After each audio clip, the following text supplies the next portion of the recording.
IAS institute నిర్వహిస్తున్న all India scholarship exam pass అవ్వండి. 2 years ఫీజులో 50% మాత్రమే పే చేయండి.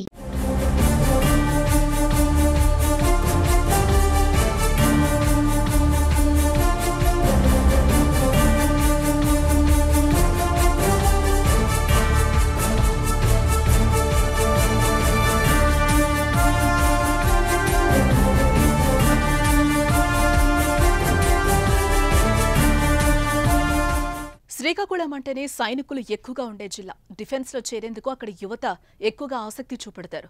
ఈ అవకాశాన్ని వ్యాపారంగా మార్చుకుని అరాజకాలు చేస్తున్న ఓ రిటైర్డ్ ఆర్మీ అధికారి భాగవతం బయటపడింది. జిల్లాలో ఇండియన్ ఆర్మీ కాలింగ్ అనే సంస్థను రమణ అనే వ్యక్తి ఏర్పాటు చేశాడు. నిరుద్యోగులకు ఆర్మీలో ఉద్యోగాలు ఇప్పిస్తానని, శిక్షణ ఇస్తానని ప్రకటనలు చేస్తూ నిరుద్యోగుల నుంచి లక్షల్లో డబ్బులు వసూలు చేస్తున్నాడు. ఇక అక్కడ ట్రైనింగ్ లో నిరుద్యోగులను చిత్రహింసలకు గురి చేస్తున్నాడు. బెల్ట్తో కొడుతూ, కాలితో తన్నుతూ హింసిస్తున్నాడు. దీనికి సంబంధించిన వీడియో తాజాగా సోషల్ మీడియాలో వైరల్ గా మారింది. ఆ వీడియోలో విద్యార్థిని విచక్షణ రహితంగా కొడుతున్న దృశ్యాలు కలవరపెడుతున్నాయి. ఆ యువకుడు తాను ఎలాంటి తప్పు చేయలేదని బ్రతిమలాడుతూ ప్రాధేయపడుతున్నా వదలకుండా కాలితో తన్నుతూ బెల్ట్తో ఇష్టానుసారంగా కొడుతున్నాడు.